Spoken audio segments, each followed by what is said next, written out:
Competitive സോളിലേക്ക് സ്വാഗതം.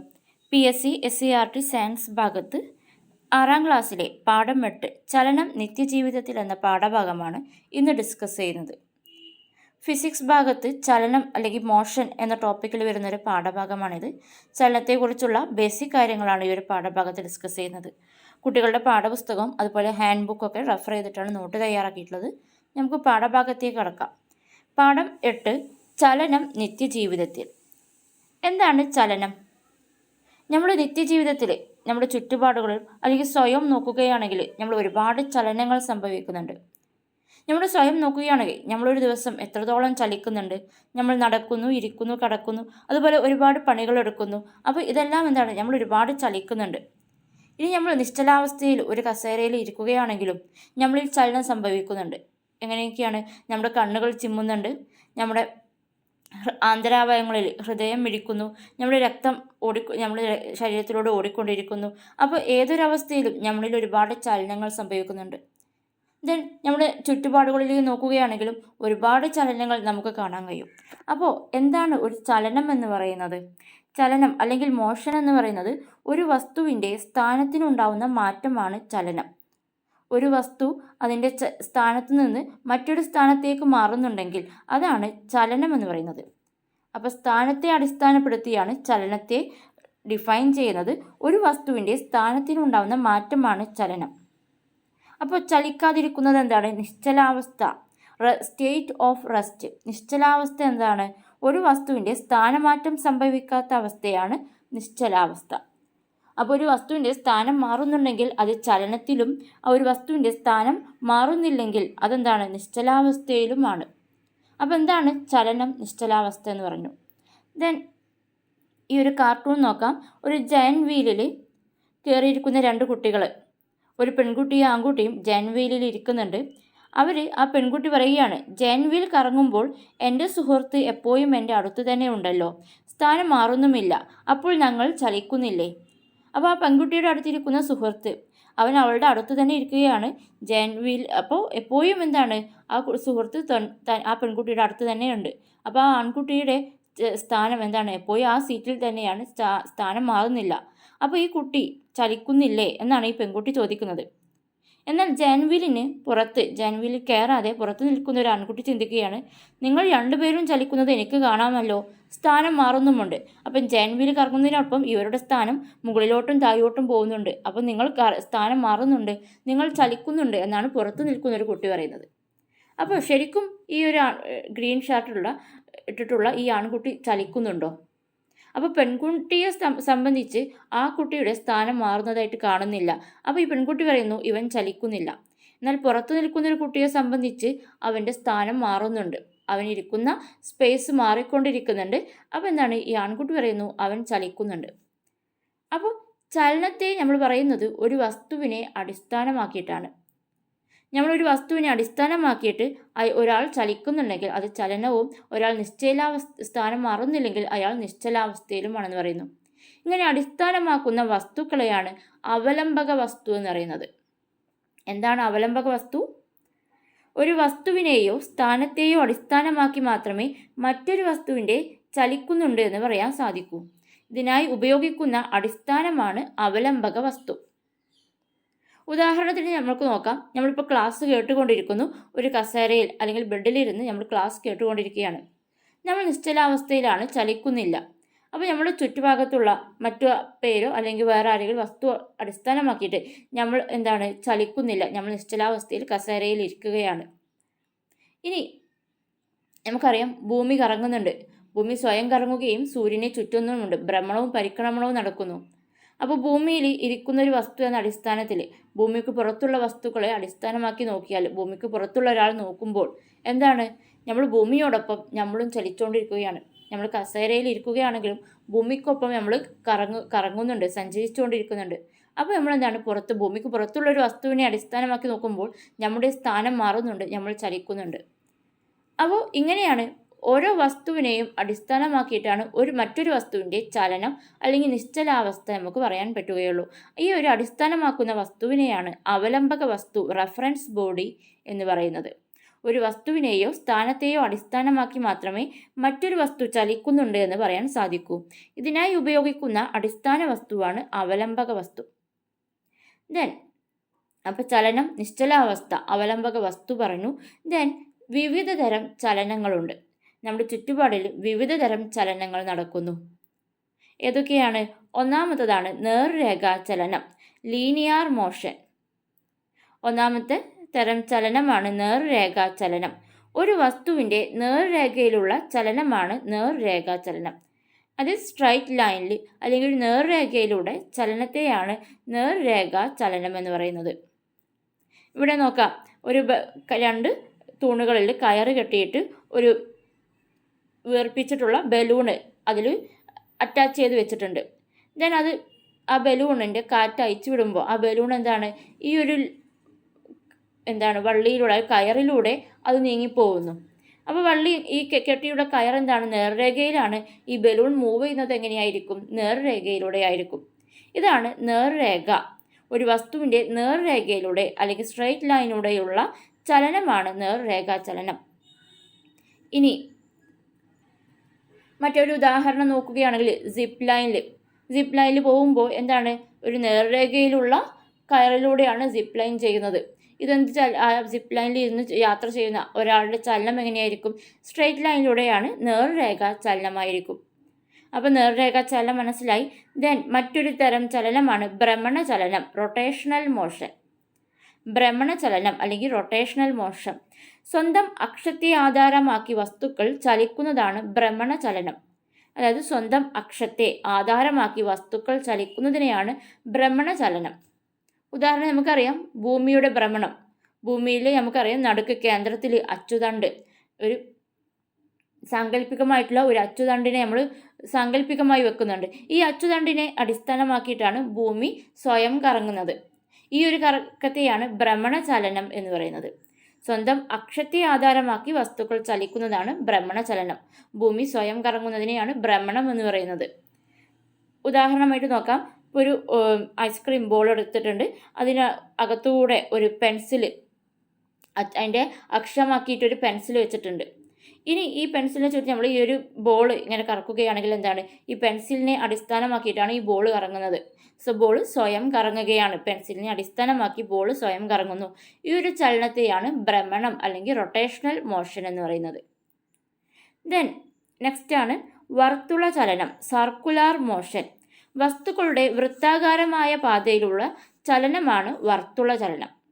ഒരു വസ്തുവിൻ്റെ വൃത്താകാരമായ പാതയിലൂടെയുള്ള ചലനമാണ് വർത്തുള ചലനം. ഇവിടെയും ഒരു സ്കെയിൽ വെച്ചിട്ടുണ്ട്. സ്കെയിലിൻ്റെ ഒരു സൈഡിൽ നീഡിലും കേന്ദ്രത്തിൽ നീഡിലും മറ്റൊരു സൈഡിൽ ചെറിയ പെൻസിലും വെച്ചിട്ട് ആ പെൻസിൽ ചലിപ്പിക്കുകയാണ്.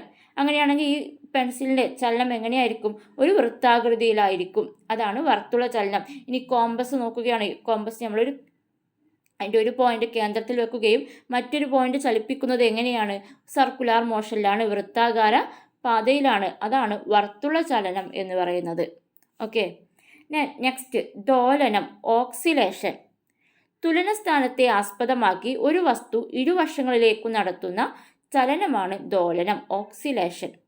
അതായത് ഒരു ഇക്വലിബ്രിയം പൊസിഷൻ ഉണ്ടാവും, അല്ലെങ്കിൽ തുലന സ്ഥാനം ഉണ്ടായിരിക്കും. ഇതിനെ ആസ്പദമാക്കി ഒരു വസ്തു ഇരുവശങ്ങളിലേക്കും നടത്തുന്ന ചലനമാണ് ദോലനം. നമുക്ക് നോക്കാം, ഇവിടെ ഒരു ബോൾ തൂക്കിയിട്ടിട്ടുണ്ട്.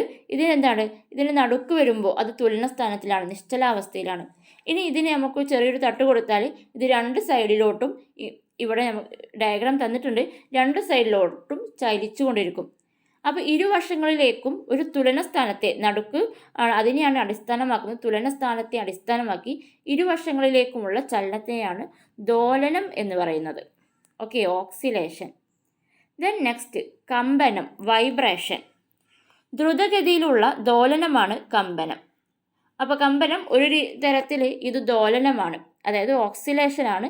ദ്രുതഗതിയിൽ, അതായത് വളരെ ഫാസ്റ്റായിട്ട് വരുന്ന ഓക്സിലേഷനെ, ദോലനത്തെയാണ് കമ്പനം എന്ന് പറയുന്നത്. ദ്രുതഗതിയിലുള്ള ദോലനമാണ് കമ്പനം. ട്യൂണിംഗ് ഫോക്കാണ് എക്സാമ്പിളായിട്ട് വരുന്നത്.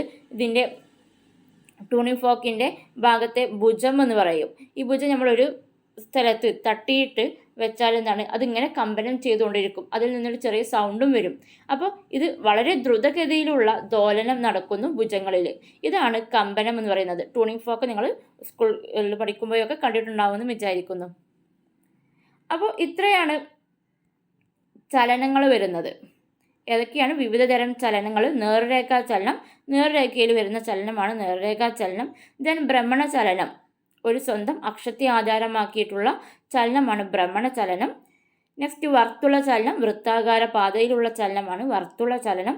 ദെൻ ദോലനം, ഒരു തുലന സ്ഥാനത്തെ അടിസ്ഥാനമാക്കി ഇരുവശങ്ങളിലേക്കുമുള്ള ചലനമാണ് ദോലനം. നെക്സ്റ്റ് കമ്പനം, ദ്രുതഗതിയിലുള്ള ദോലനമാണ് കമ്പനം. ദെൻ ഹാൻഡ് ബുക്കിൽ തന്നിട്ടുള്ള ഭാഗമാണ് കമ്പനത്തിൻ്റെ സവിശേഷതകൾ. ഒരു കമ്പനം നമ്മൾ പറഞ്ഞു ദ്രുതഗതിയിലുള്ള ദോലനമാണ് കമ്പനം അല്ലെങ്കിൽ വൈബ്രേഷൻ എന്ന് പറയുന്നത്.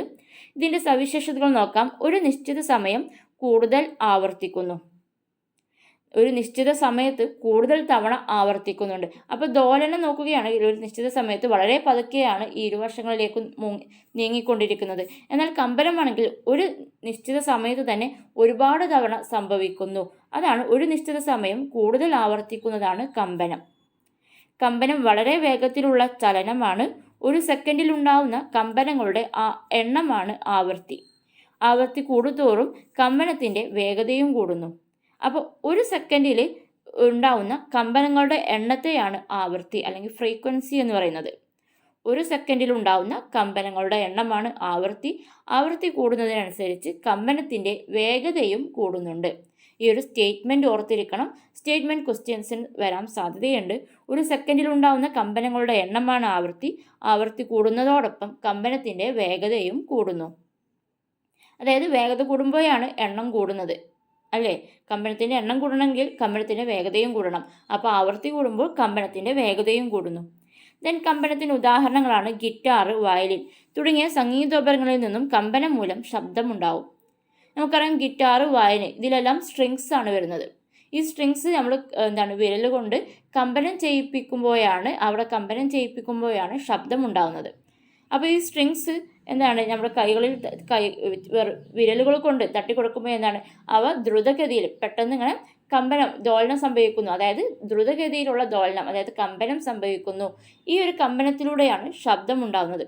നമുക്കറിയാം ട്യൂണിംഗ് ഫോർക്കിലും അത് കമ്പനം ചെയ്യുമ്പോൾ ചെറിയ ചെവിയിലൂടെ അടുപ്പിച്ച് വെച്ചാൽ ഒരു സൗണ്ട് കേൾക്കാം. അപ്പോൾ കമ്പനം ശബ്ദം ഉണ്ടാക്കുന്നുണ്ട്. മൊബൈൽ ഫോൺ വൈബ്രേറ്റ് ചെയ്യുന്നതും ഒരു തരത്തിൽ കമ്പനമാണ്. ഇതെല്ലാം ഈ സ്റ്റേറ്റ്മെൻറ്റുകളൊക്കെ ഇമ്പോർട്ടൻ്റ് ആണ്. സ്റ്റേറ്റ്മെൻറ്റ് ക്വസ്റ്റ്യൻസ് വരാറുണ്ട്. SCRTയിലുള്ള സ്റ്റേറ്റ്മെൻറ്റ് അതേപോലെ എടുത്തിട്ടാണ് ക്വസ്റ്റ്യൻസ് വരാറുള്ളത്. ദെൻ ശബ്ദവും കമ്പനവും. കമ്പനം മൂലമാണ് ശബ്ദം ഉണ്ടാകുന്നത്. അപ്പോൾ കമ്പനമാണ് ശബ്ദമുണ്ടാക്കുന്നത്. എല്ലാ ശബ്ദം ഉണ്ടാകുന്നത് എങ്ങനെയാണ്? ഒരു കമ്പനത്തിൽ നിന്നാണ്. ഇനി തൊണ്ടയിലെ സ്വനതന്തുക്കളുടെ കമ്പനം മൂലമാണ് ജീവികളിൽ ശബ്ദം പുറപ്പെടുവിക്കാൻ കഴിയുന്നത്. അല്ലെങ്കിൽ എല്ലാ ജീവികളിലും നോക്കുകയാണെങ്കിൽ തൊണ്ടയിൽ സ്വനതന്തുക്കൾ, വോക്കൽ കോഡ്സ് ഉണ്ട്. ഇവയിൽ നടക്കുന്ന കമ്പനം മൂലമാണ് നമുക്ക് സംസാരിക്കുമ്പോൾ നമ്മുടെ ശബ്ദം പുറത്തു വരുന്നത്. നമ്മൾ സൗണ്ട് ഉണ്ടാക്കുന്നത് എങ്ങനെയാണ്? സ്വനതന്തുക്കളുടെ വോക്കൽ കോഡ്സിൻ്റെ കമ്പനം മൂലമാണ്. അപ്പോൾ ഒരു കമ്പനത്തിലൂടെയാണ് ശബ്ദമുണ്ടാകുന്നത് എന്നത് അറിഞ്ഞിരിക്കുക. ഉദാഹരണങ്ങളിലാണ് വീണ, വയലിൻ എല്ലാം ആ സ്ട്രിങ്സിൻ്റെ കമ്പനം മൂലമാണ് സൗണ്ട് വരുന്നത്. ദെൻ വിവിധ തരം ചലനങ്ങളും ഉപകരണങ്ങളും. ചലനങ്ങൾ നമ്മൾ ചുറ്റുപാടിൽ നിത്യജീവിതത്തിൽ ഒരുപാട് ചലനങ്ങൾ കാണുന്നുണ്ട്. ഇവ ഏതൊക്കെ തരത്തിലുള്ള ചലനങ്ങളാണെന്ന് നോക്കാം. സീസോ, അതായത് കുട്ടികൾ കളിക്കുന്ന സീസോ എന്ന് പറയുന്നത് ദോലനമാണ്. അതിൻ്റെ അടിസ്ഥാന കേന്ദ്രത്തിൽ ഒരു അടിസ്ഥാനം വരുന്നുണ്ട്. രണ്ട് ഇരുവശങ്ങളും, സീസോയുടെ ഇരുവശങ്ങളും ഇക്വലിബ്രിയത്തിൽ ഒന്ന് ഉയർന്നും ഒന്ന് താഴ്ന്നും നിൽക്കാതെ നേരെ നിൽക്കുന്ന അവസ്ഥയാണ് അതിൻ്റെ തുലനാവസ്ഥ എന്ന് പറയുന്നത്. ഇനി രണ്ട് ഭാഗത്തും രണ്ട് കുട്ടികൾ ഇരുന്നാൽ ഒരു വശം ഉയരുകയും ഒരു വശം താഴുകയും ചെയ്യും. ദെൻ മറ്റൊരു വശം, അടുത്ത വശം ഉയരുകയും ഈ വശം താഴുകയും ചെയ്യുന്നു. അങ്ങനെ ഇരുവശങ്ങളിലേക്കും ഒരു തുലന സ്ഥാനത്തെ അടിസ്ഥാനമാക്കി ഇരുവശങ്ങളിലേക്കും ഉയരുകയും താഴുകയും ചെയ്യുന്നു. ഇതാണ് സീസോ, അതായത് ദോലനമാണ് സീസോയിൽ നടക്കുന്നത്. ദെൻ ക്ലോക്കിലെ സൂചി വർത്തുള ചലനമാണ്. ക്ലോക്കിലെ അക്കങ്ങൾ എങ്ങനെയാണ് വരുന്നത്? വൃത്തപാതയിലാണ് വരുന്നത്. ഈ ഓരോ അക്കങ്ങളിലൂടെയുമാണ് ക്ലോക്കിലെ സൂചി പോകുന്നത്. വൃത്താകാര പാതയിലൂടെയാണ് ക്ലോക്കിലെ സൂചിയുടെ അറ്റം പോകുന്നത്. സോ അത് വർത്തുള ചലനമാണ് വരുന്നത്. ദെൻ പമ്പരം ഭ്രമണ ചലനമാണ്. പമ്പരത്തിന് ഒരു അക്ഷമുണ്ടായിരിക്കും, കേന്ദ്രത്തിൽ ഒരു അക്ഷമുണ്ടായിരിക്കും. ഇതിനെ അടിസ്ഥാനമാക്കിയിട്ടാണ് പമ്പരം കറങ്ങുന്നത്. പമ്പരത്തിൻ്റെ ചലനം ഭ്രമണമാണ്. ദെൻ വീണ നമ്മൾ പറഞ്ഞു സ്ട്രിങ്സ് എന്താണ്, കമ്പനമാണ് ചെയ്യുന്നത്. വീണയിലെ ചലനം കമ്പനമാണ്. ദെൻ കൂടുതൽ ഉദാഹരണങ്ങൾ ഹാൻഡ് ബുക്കിൽ വന്നിട്ടുണ്ട്. ചലിക്കുന്ന വസ്തുവും അവയിലുള്ള ചലനവുമാണ് പറയുന്നത്. ഫാനിൻ്റെ ചലനം എങ്ങനെയാണ്, വൃത്താകാര പാതയിലാണ്, അതായത് വർത്തുള ചലനമാണ് ഫാനിൽ. ദെൻ ഊഞ്ഞാല് തുലന സ്ഥാനത്തെ അടിസ്ഥാനമാക്കി പിറകോട്ടും മുന്നോട്ടും ഇരുവശങ്ങളിലേക്കും ചലിക്കുകയാണ് ചെയ്യുന്നത്. സോ ഊഞ്ഞാല് ദോലനമാണ്. ദെൻ സംഗീതോപകരണങ്ങൾ ഗിറ്റാർ, വയലിനൊക്കെ കമ്പനം. തയ്യൽ മെഷീനിൽ ഏത് ചലനമാണ്, ദോലനവുമുണ്ട് വർത്തുള ചലനവുമുണ്ട്. തയ്യൽ മെഷീനിൽ ദോലനം വരുന്നത് എവിടെയാണ്? തയ്യൽ മെഷീൻ നമുക്കറിയാം നമ്മൾ കാല് കൊണ്ടാണ് പ്രവർത്തിപ്പിക്കുന്നത്. അപ്പോൾ ആ കാല് വെക്കുന്ന ഭാഗത്ത് എങ്ങനെയാണ് ചലനം വരുന്നത്? ഇരുവശങ്ങളിലേക്കും, അതായത് സീസോ പോലെ തന്നെ. സീസോ വെച്ച് നമുക്ക് ആലോചിച്ച് നോക്കിയാൽ നമുക്ക് മനസ്സിലാവും. നമ്മൾ കാല് വെച്ച് പ്രവർത്തിക്കുന്ന ഭാഗം അവിടെ ഒരു തുലനസ്ഥാനമുണ്ട്, അതായത് നിശ്ചലാവസ്ഥയിൽ നിൽക്കുന്നുണ്ട്. ഇനി നമ്മൾ കാല് കൊണ്ട് പ്രവർത്തിപ്പിക്കുമ്പോൾ ഒരു ഭാഗം താഴുകയും ഒരു ഭാഗം ഉയരുകയും ചെയ്യുന്നുണ്ട്. അപ്പോൾ ഇരുവശങ്ങളിലേക്കും താഴുകയും ഉയരുകയും ചെയ്യുകയാണ്. അതായത് ദോലനമാണ് നമ്മൾ കാൽ കൊണ്ട് പ്രവർത്തിക്കുന്ന ഭാഗത്ത് നടക്കുന്നത്. ദെൻ വർത്തുള ചലനം, നമ്മൾ കൈകൊണ്ട് കറക്കുന്ന ഭാഗം എങ്ങനെയാണ്, അല്ലെങ്കിൽ താഴെ വരുന്ന വീലിൻ്റെ ഭാഗം അവിടെയൊക്കെ എന്താണ്, വൃത്താകാര പാതയിലാണ് ഇതിൻ്റെ വീലിൻ്റെ ചലനം വരുന്നത്, അതായത് വർത്തുള ചലനം വരുന്നു. അപ്പോൾ തയ്യൽ മെഷീനിൽ ദോലനവുമുണ്ട് വർത്തുള ചലനവുമുണ്ട്. ദെൻ കറങ്ങുന്ന കസേര ഒരു അക്ഷത്തെ അടിസ്ഥാനമാക്കിയിട്ടാണ് കറങ്ങുന്നത്, ഭ്രമണമാണ് വരുന്നത്. ദെൻ ഇലക്ട്രിക് ജനറേറ്ററിൻ്റെ അകത്ത് വരുന്നത് എങ്ങനെയാണ്, വർത്തുള ചലനമാണ്. ദെൻ വാഷിംഗ് മെഷീനിലും എന്താണ്, വർത്തുള ചലനത്തിൽ വൃത്താകാര പാതയിലാണ് അത് കറങ്ങിക്കൊണ്ടിരിക്കുന്നത്. സോ ഇത് വർത്തുള ചലനമാണ് വരുന്നത്. അപ്പോൾ ചലിക്കുന്ന വസ്തുവും അവിടെ ചലനവും ഹാൻഡ് ബുക്കിൽ തന്നിട്ടുള്ളതാണ്, വളരെ ഇമ്പോർട്ടൻ്റ് ആണ്, അറിഞ്ഞിരിക്കണം. ഫാന് വർത്തുള ചലനം, ഊഞ്ഞാല് ദോലനം, സംഗീതോപകരണങ്ങൾ വയലിനൊക്കെ കമ്പനം, തയ്യൽ മെഷീനിൽ ദോലനവുമുണ്ട് വർത്തുള ചലനവുമുണ്ട്, കറങ്ങുന്ന കസേര ഭ്രമണം, ഇലക്ട്രിക് ജനറേറ്റർ വർത്തുള ചലനം, വാഷിംഗ് മെഷീന് വർത്തുള ചലനം. ദെൻ ബലവും ചലനവും. ഒരു ചലനത്തിന് എപ്പോഴും എന്താണ്, ഒരു പുറത്തു നിന്നുള്ള ഒരു ബലം വേണം. ഇവിടെ നോക്കാം, നിശ്ചലാവസ്ഥയിലുള്ള വസ്തുക്കളെ ചലിപ്പിക്കാനും ചലിക്കുന്ന വസ്തുക്കളെ നിശ്ചലമാക്കാനും ബലം പ്രയോഗിക്കണം. ചലിക്കുന്ന വസ്തുക്കളുടെ ചലനവേഗതയിൽ മാറ്റം വരുത്താനും ദിശ മാറ്റാനും ബലം പ്രയോഗിക്കണം. ഇപ്പോൾ നിശ്ചലാവസ്ഥയിൽ നിൽക്കുന്ന ഒരു ഈ ബോൾ നീങ്ങണമെങ്കിൽ എന്ത് ചെയ്യണം? നമ്മൾ കൈ കൊണ്ട് അല്ലെങ്കിൽ കാൽ കൊണ്ടൊന്ന് തട്ടി കൊടുക്കണം. അതായത് നമ്മൾ അതിലൊരു ബലം പ്രയോഗിച്ചാലേ ആ ബോൾ നിശ്ചലാവസ്ഥയിൽ നിന്ന് ചലനത്തിലേക്ക് എത്തുന്നുള്ളൂ. ഇനി ആ ബോൾ ചലിച്ചുകൊണ്ടിരിക്കുന്നു, ആ ബോളിനെ നമുക്ക് നിർത്തണം, അതായത് അതിൻ്റെ നിശ്ചലാവസ്ഥയിലേക്ക് കൊണ്ടുവരണമെങ്കിൽ നമ്മളെന്താണ്, ഒന്ന് കൈ കൊണ്ട് അല്ലെങ്കിൽ കാലുകൊണ്ടൊന്ന് അതിനെ തടഞ്ഞു വെക്കുകയും വേണം. അപ്പോഴും നമ്മളെന്താണ്, ബലം കൊടുക്കണം. ഈ ഒരു ബോൾ ഉരുണ്ടുകൊണ്ടിരിക്കുമ്പോൾ അത് താനേ നിൽക്കുന്നുണ്ട്, നമ്മളുമായിട്ടൊരു ബലം കൊടുക്കാതെ ഒരു കുറച്ച് ദൂരം കഴിഞ്ഞാൽ അത് താനേ നിൽക്കുന്നുണ്ട്. അപ്പോഴും അതെന്താണ്, അവിടെ താനേ അവിടെയും ഒരു ബലം വരുന്നുണ്ട്. എങ്ങനെയാണ്, ആ തറഭാഗത്തു നിന്നുള്ള ഫ്രിക്ഷണൽ ഫോഴ്സ് വരുന്നുണ്ട്, ഘർഷണം വരുന്നത് കൊണ്ടാണ് ആ ബോൾ അവിടെ നിശ്ചലാവസ്ഥയിലോട്ട് വന്നത്. അപ്പോൾ ഒരു ബോൾ ചലിക്കുന്നതിനും അത് നിൽക്കുന്നതിനും നിശ്ചലാവസ്ഥയിലേക്ക് വരുന്നതിനും ഒരു ബലം ആവശ്യമാണ്. അതുപോലെ നേർരേഖയിൽ പോകുന്ന ഒരു ബോളിനെ നമ്മൾ ദിശ മാറ്റണമെങ്കിലും നമ്മൾ കൈ കൊണ്ടൊന്ന് തട്ടി മാറ്റണം. അപ്പോഴും ദിശ മാറ്റണമെങ്കിലും എന്താണ്, നമുക്കൊരു ബലം കൊടുക്കണം. അതുപോലെ അതിൻ്റെ ചലനവേഗത വളരെ പതുക്കെ പോകുന്നത് ബോളിനെ അതിൻ്റെ സ്പീഡ് കൂട്ടണമെങ്കിൽ എന്താണ്, നമ്മൾ ഒന്ന് അധികം ബലം കൊടുത്ത് അതിനെ തട്ടിയാലേ അത് ചലനവേഗത കൂടുകയുള്ളൂ.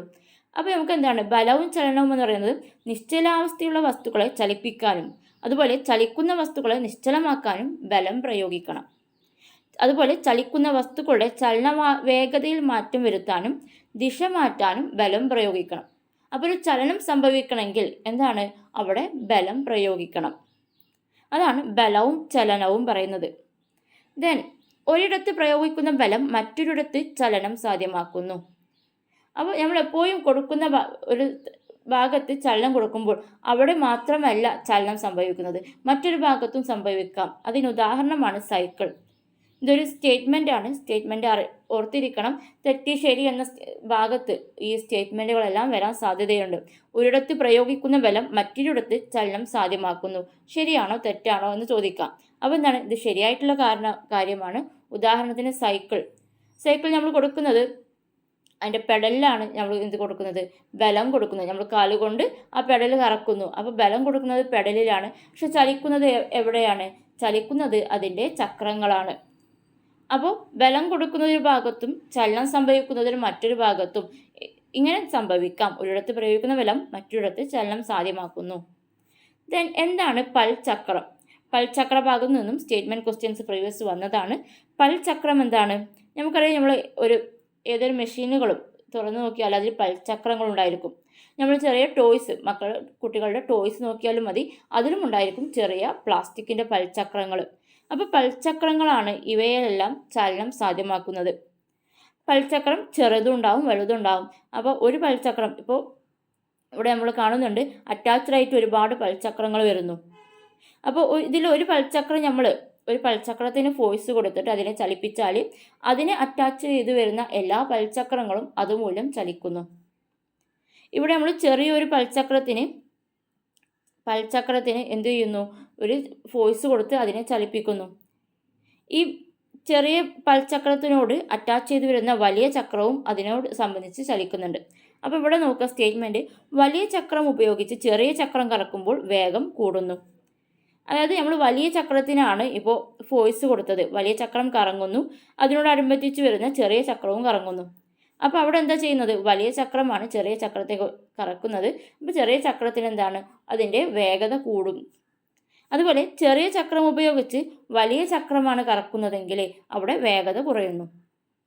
അപ്പോൾ എങ്ങനെയാണ് വേഗത കൂട്ടുന്നത്? എങ്ങനെയാണ്? വലിയ ചക്രം ഉപയോഗിച്ച് ചെറിയ ചക്രം കറക്കുമ്പോൾ വേഗത കൂടും. അതുപോലെ ചെറിയ ചക്രം ഉപയോഗിച്ച് വലിയ ചക്രം കറക്കുമ്പോൾ വേഗത കുറയുന്നു. സ്റ്റേറ്റ്മെൻറ്റ് അതുപോലെ SCERT വന്നുള്ള സ്റ്റേറ്റ്മെൻ്റ് ആണ്. ഇത് വെച്ച് ക്വസ്റ്റ്യൻസ് വരാൻ വളരെ ഇമ്പോർട്ടൻ്റ് ആണ്. അപ്പോൾ പൽചക്രവും മനസ്സിലായി, ചെറിയ ചക്രവും വലിയ ചക്രവും വരുമ്പോൾ വരുന്ന മാറ്റങ്ങൾ എന്തൊക്കെയാണെന്ന് മനസ്സിലായി. അപ്പോൾ ഇത്രയാണ് ഈ പാഠഭാഗത്ത് വരുന്നത്. വളരെ കുറച്ച് കാര്യങ്ങൾ, ബേസിക് ആയിട്ടുള്ള ചലനത്തെ സംബന്ധിച്ച് ബേസിക് കാര്യങ്ങളാണ് ഇതിൽ ഡിസ്കസ് ചെയ്യുന്നത്. ക്ലാസ് ഇഷ്ടപ്പെട്ടെങ്കിൽ ലൈക്ക് ചെയ്യുക. തുടർന്ന് വരുന്ന പാഠഭാഗങ്ങൾക്ക് വേണ്ടിയിട്ട് 6ാം ക്ലാസ്സിലെ പാഠഭാഗങ്ങൾ നമ്മൾ 9ാം ക്ലാസ്സിലെ 9ാമത്തെ പാഠഭാഗവും അപ്ലോഡ് ചെയ്തതാണ്. അപ്പോൾ 5, 6 ക്ലാസ്സുകളിലെ എല്ലാ പാഠഭാഗങ്ങളും നമ്മൾ ഫിനിഷ് ചെയ്തു. ഇനി 7ാം ക്ലാസ്സിലെ പാഠഭാഗങ്ങൾ അടുത്തതായിട്ട് നാളെ മുതൽ തുടങ്ങും. അപ്പോൾ തുടർന്ന് വരുന്ന ക്ലാസ്സുകൾക്ക് വേണ്ടിയിട്ട് നിങ്ങൾ ചാനൽ സബ്സ്ക്രൈബ് ചെയ്ത് വെക്കുക. താങ്ക്